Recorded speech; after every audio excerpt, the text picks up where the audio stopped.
제작진이 공식 오피셜을 냈어요. 요약하자면 이 출연자가 이렇게 글을 썼고 우리는 이 출연자를 믿고 방송을 차질 없이 내보내겠다. 이런 걸로 보여집니다. 제가 이게 사실인지 아닌지를 알 수가 없잖아요. 여성분의 주장만 있는 상태니까 이 주장이 사실이라면 뭐가 문제가 되는지 한번 이야기를 해볼게요.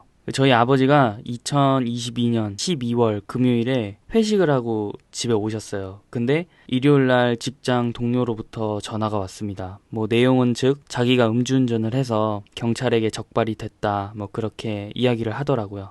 물론 음주운전은 절대 하면 안 되는 일이고 사고가 일어났으니 면허 정지 당하고 벌금 내겠네 라고 이 정도로만 생각을 했거든요.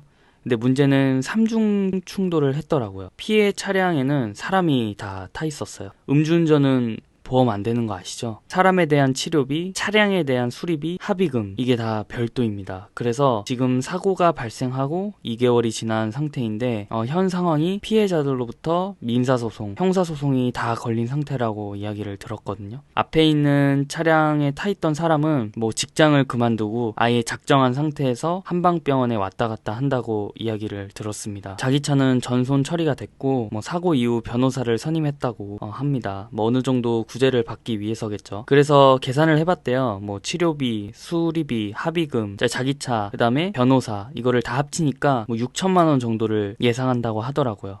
처음에는 옥상에 올라가서 뛰어내리려고 했는데 딸이 올해 결혼식이어서 손 잡아줄 사람은 필요하지 않나 라고 생각해서 마음을 다시 잡고 또 이게 운전을 못하잖아요. 면허가 없으니까. 그래서 회사 주변에 원룸을 얻어서 생활을 하고 있다고 하더라고요. 저는 사실 이 이야기를 들으면서 안타깝다라는 생각은 단 1%도 전혀 들지 않았습니다. 왜냐하면 본인이 선택을 한 거거든요. 아무도 음주운전을 하라고 등 떠밀지 않았잖아요. 본인이 술을 마시고 대리를 불러서 택시를 타고 집에 갈 돈이 아까우니 술에 취한 상태에서 운전대를 잡다가 일어난 일이잖아요. 그러면 거기에 대한 책임은 본인이 지면 됩니다. 되게 간단한 문제예요. 저는 이 성병 논란에 있어서 성병을 옮겼다 이 부분에 포커스를 두는 게 아니라 피해자의 주장이 맞다는 전제하에 자기가 성병을 알고 있었음에도 약을 먹으면서까지 상대에게 숨기고 피임 용품을 사용하지 않은 채 관계를 해서 성병을 옮겼다라고 한다면 거기에 대한 책임으로부터는 자유로울 수 없죠.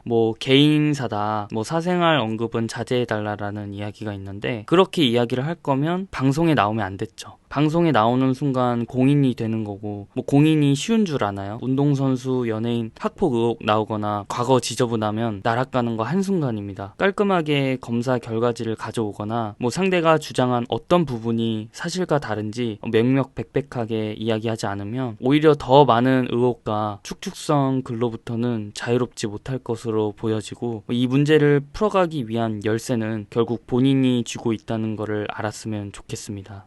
사실 정해진 것도 없고 제작진이 이 부분까지 검증하기에는 상당히 쉽지 않았을 걸로 예상이 되는데 추후의 방영에 있어서 크게 지장이 없도록 잘 마무리했으면 하는 바람입니다.